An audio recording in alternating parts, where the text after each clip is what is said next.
Halo, Assalamualaikum warahmatullahi wabarakatuh. Apa kabarnya sahabat-sahabat berbagi? Senang kembali saya menjumpai Anda di channel YouTube Dr. Boy Abidin. Kali ini seperti biasa Dr. Boy Abidin menjawab, saya akan menjawab beberapa pertanyaan yang sudah sahabat berbagi ketik di kolom komen. Saya mulai dengan pertanyaan-pertanyaan yang dikirimkan ini pada konten Dr. Boy Abidin mengenai vaksinasi pada ibu hamil. Ya, jadi vaksinasi untuk ibu hamil ini masih banyak yang bertanya dan memang sekarang per tanggal 19 Agustus tahun 2021 dicanangkan pemberian vaksinasi untuk ibu hamil. Ya, ini dicanangkan oleh POGI dan tentunya dengan Departemen Kesehatan. POGI adalah suatu organisasi perkumpulan dokter-dokter kebidanan yang ada di Indonesia. Jadi ini pertanyaannya saya bacakan. Ini ada pertanyaan dari Hani Rahma. Ya, Hani Rahma bertanya begini, Dok, kalau saya punya penyakit paru-paru dan TBC, bisa divaksin nggak, Dok? Minta penjelasannya. Oke, Bu Rahma, untuk penyakit paru dan TBC, ya ini tergantung kondisi ibu. Kalau pada saat ini ibu hanya atau kondisinya tenang, artinya tinggal minum obat, jadi biasanya penyakit paru TBC ini kan pengobatannya cukup lama, bisa 6 bulan, 9 bulan, bahkan mungkin lebih.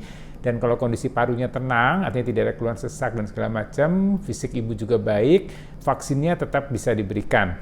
Ya, jadi pertanyaannya sebenarnya bukan saat hamil, tapi ditanyakan mengenai kondisi paru-paru. Jadi untuk lebih pastinya memang nanti sebelum vaksin akan dilakukan evaluasi.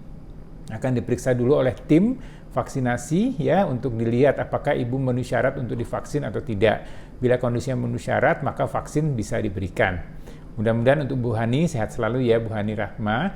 Kemudian pertanyaan dari Hafsoh Abiyah.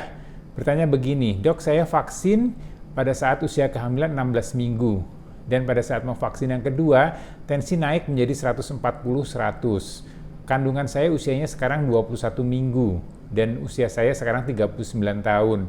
Apakah saya tunda dulu vaksin yang keduanya atau bagaimana, Dok? Baik, jadi ini kalau lihat dari petunjuk teknis yang diberikan oleh POGI, memang ini diberikan pada umur kehamilan 12 sampai 33 minggu. Ibu Hafsoh sekarang usia kehamilannya sudah di 21 minggu ya. Jadi ini untuk vaksin yang kedua yang ditanyakan. Usianya 39 tahun dan ditanyakan tensinya rata 140/100. Baik, jadi untuk masalah tensi yang naik ini memang dievaluasi dari sisi kebidanannya. Apakah memang ini merupakan satu gejala preeklamsi atau bukan.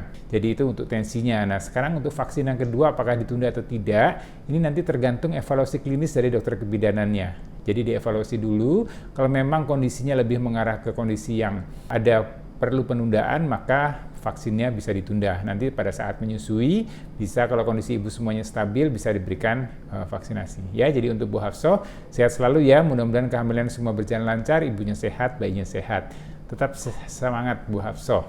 Baik, pertanyaan berikutnya dari Gisa Ahmad. Kalau sedang hamil terus ada sesak nafas, boleh vaksin nggak, Dok? Nah, ini tergantung sesak nafasnya kenapa. Kalau hamil, ya hamil makin besar, memang keluhan sesak nafas ini sering dialami oleh ibu hamil, tapi sesak nafasnya lebih karena efek mekanik. Artinya karena tekanan rahim atau kondisi rahim makin besar, menekan daerah diafragma, kemudian kapasitas paru-paru akan berkurang atau menurun sehingga ibu terasa sesak. Terutama pada saat posisi baring ya, jadi makanya kita sarankan untuk posisinya setengah duduk atau miring ke kiri supaya tidak terlalu sesak, atau pada saat ibu melakukan aktivitas, pada saat berjalan ya naik turun tangga ini biasanya dirasa sesak. Nah, kalau sesaknya hanya karena mekanik sih sebenarnya untuk vaksin tidak ada masalah. Ya, jadi dievaluasi dulu sesaknya ya bagi saya. Kemudian pertanyaan berikutnya dari Cynthia Dewi Channel, ditanyakan begini, Dok, saya lagi hamil 17 minggu, tidak ada miom dan obesitas, juga boleh divaksinkah? Jadi kalau kondisi hamil 17 minggu ini sudah memenuhi syarat ya. Syaratnya kan 12 minggu sampai 33 minggu. Meskipun ada miom, ada obesitas, oke, selama kondisi itu tidak mengganggu, silakan lanjutkan untuk vaksinasi ya. Jadi miom dan obesitas ini sepengetahuan saya sih tidak akan bermasalah dengan vaksinasi. Kemudian pertanyaan berikutnya dari Ervina Lutfina. Putri saya yang sudah remaja terkena skabies, Dok. Kalau boleh tahu sebaiknya minum obat apa? Terima kasih sebelumnya. Oh, baik, ini kalau masalah skabies itu adalah suatu penyakit kulit. Disebabkan oleh ada semacam kutu ya. Skabies itu adalah binatang yang memang menyusup di bawah kulit kemudian terasa gatal. Nah, untuk pengobatannya memang ada salepnya khusus ya. Untuk lebih jelasnya sebaiknya lakukan pemeriksaan ke dokter ya, ke dokter umum boleh atau ke dokter kulit ya, karena ini memang harus segera diobati karena gatalnya luar biasa. Mudah-mudahan terjawab ya Bu Ervina. Kemudian pertanyaan berikutnya dari Francesca Mariani Simarmata. Usia kandungan saya 27 minggu. Saya belum divaksin. Apakah bisa mengikuti untuk vaksin yang pertama? Bisa Bu. Ya, jadi setelah dicanangkan ini per tanggal 19 Agustus ini, maka vaksinasi untuk usia 12 sampai 33 minggu boleh diberikan dengan semua jenis merek vaksin, ya, silakan. Vaksinnya bisa diberikan 2 kali. Ya, jadi selama syaratnya terpenuhi, kondisinya sebaik, maka vaksinasi bisa diberikan dan kemudian nanti dimonitor ya KIPI-nya atau kejadian ikutan pasca imunisasinya oleh dokter atau tenaga medis setempat. Kemudian pertanyaan dari Atun Jainatun. Penderita myom boleh divaksin tidak, Dok? Boleh dong, ya. Kalau myom kan tidak ada masalah dengan vaksin. Jadi monggo silakan vaksin diberikan. Ini Ervina, oh ya, ini Ervina tadi sudah bertanya juga nih ya yang mengenai skabies. Tapi Ervina bertanya begini, Dok, saya masih takut untuk vaksin. Baik.